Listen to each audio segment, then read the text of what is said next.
Rated M for mature.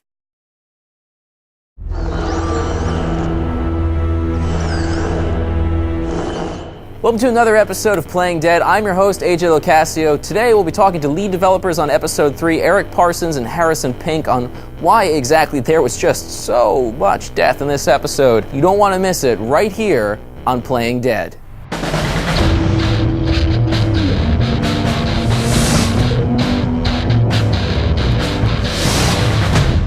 All right, Harrison, Eric, thank you for being here today. Definitely. Good to be here. So, Harrison, let's start off with what exactly do you do on this game? So I was the designer for episode 3. I was in the story room coming up with the story with people, but mostly just designing the interactions for episode 3.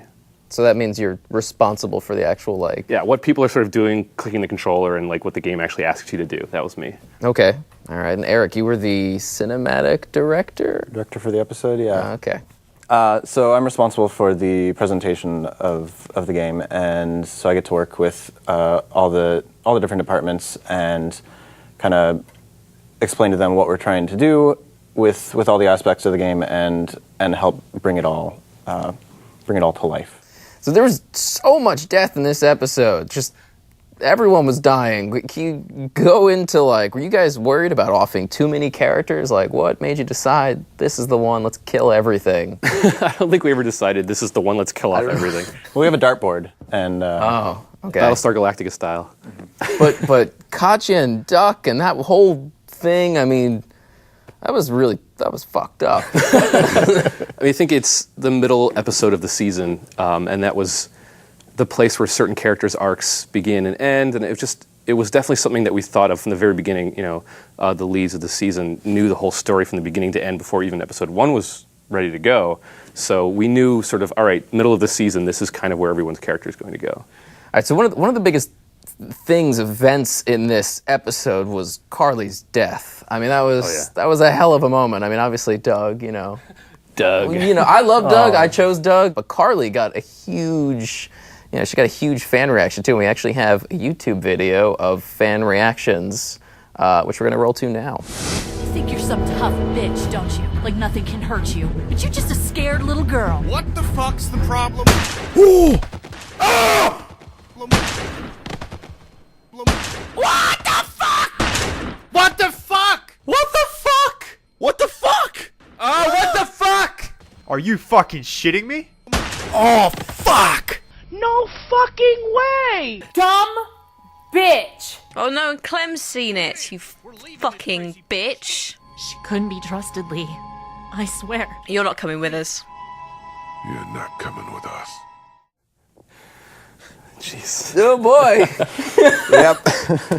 We kind of knew that was the reaction that was going to happen. I mean, we thought it would happen for both characters, but obviously Carly was a fan favorite character. Why do you guys think this is? What was it about Carly that made her so, I don't know, had such a huge reaction from people? Well, I think part of it is the nature in which she died. It was a very sudden, she's gone. Right.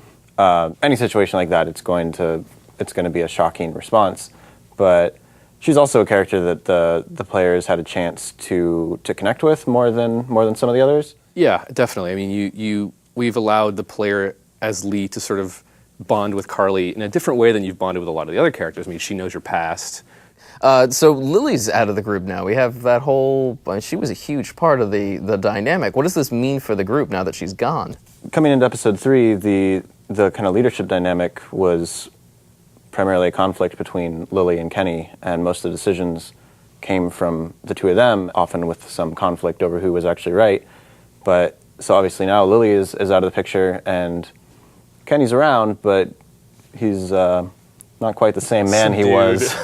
Not the same man he was at the start of episode 3. So he's not really in shape to be making decisions anymore. In that kind of leadership vacuum, Lee has been forced to step into it a little bit more, and we'll see that later in the season.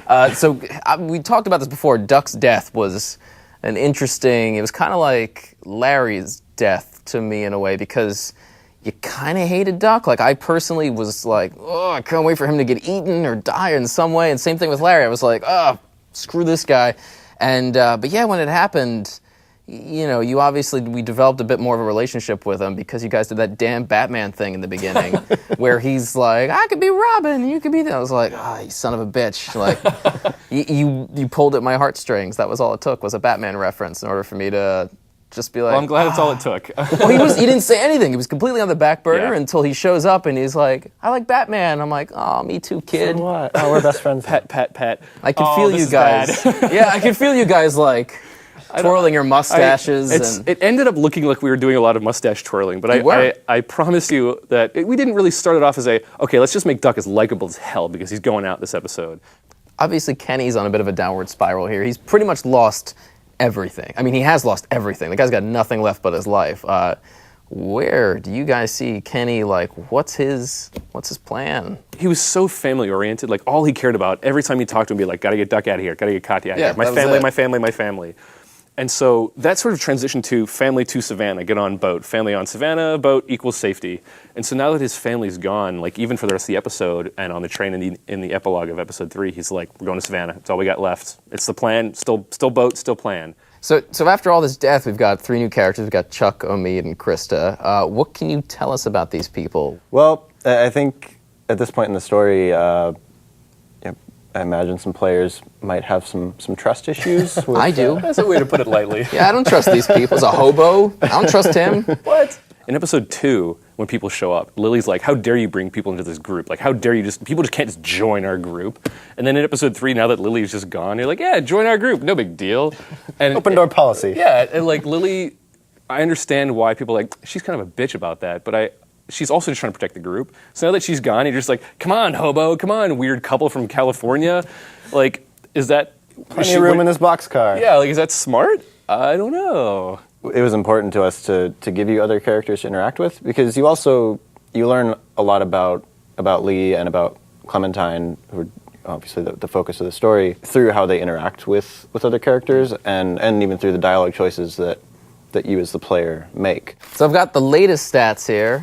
So, shoot the girl on the street, 60% of people shot her, and 40% did not.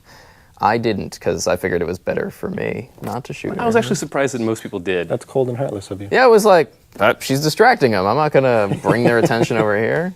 She'll be dead soon. Yeah, there's no real way to save her, so it's either she dies this way or she dies this way. So it's pretty interesting that was pretty close to even. Yeah. Abandoned Lily.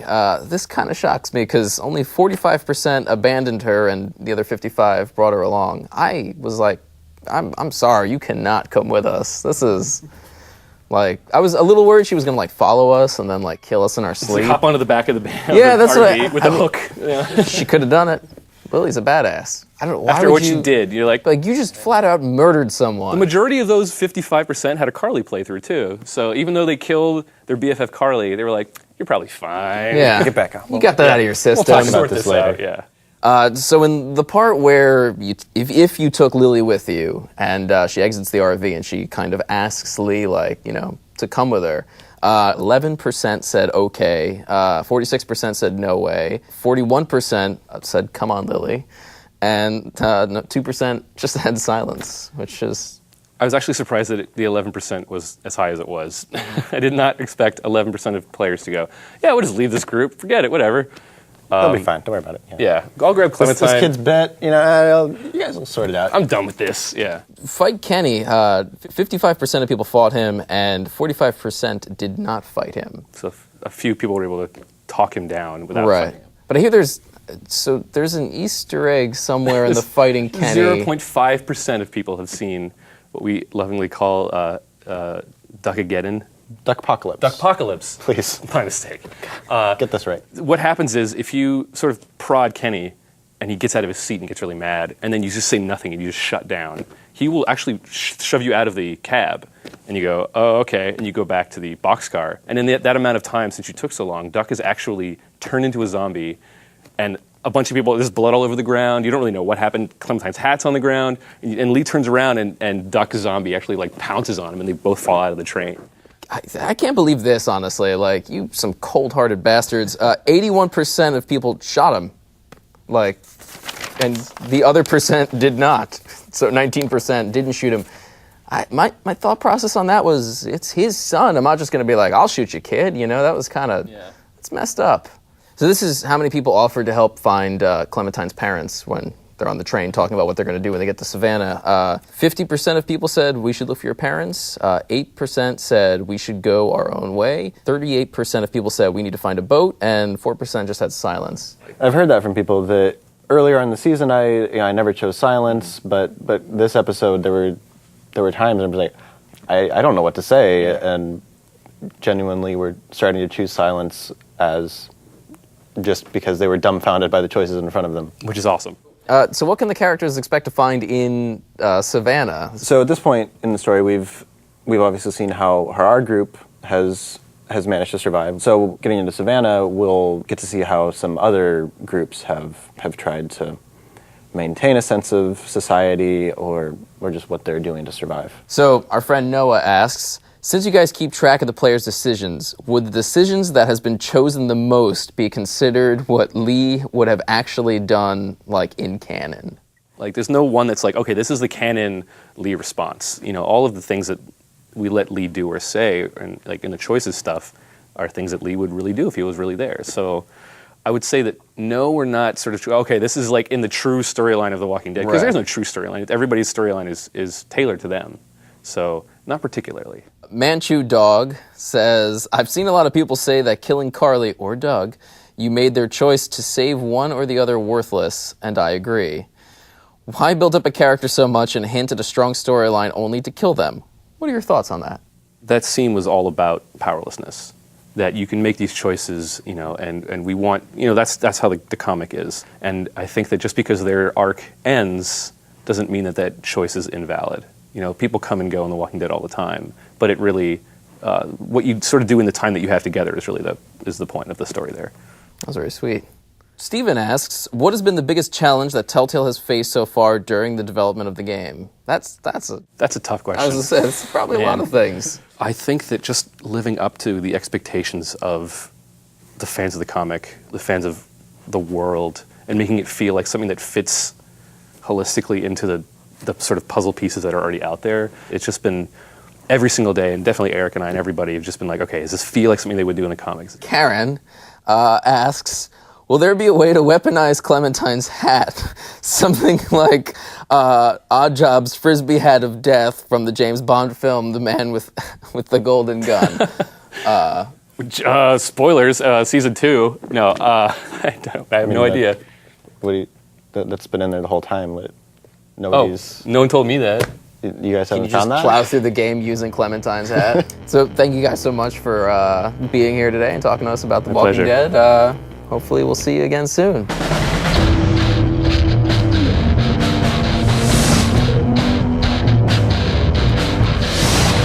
What the fuck's the problem?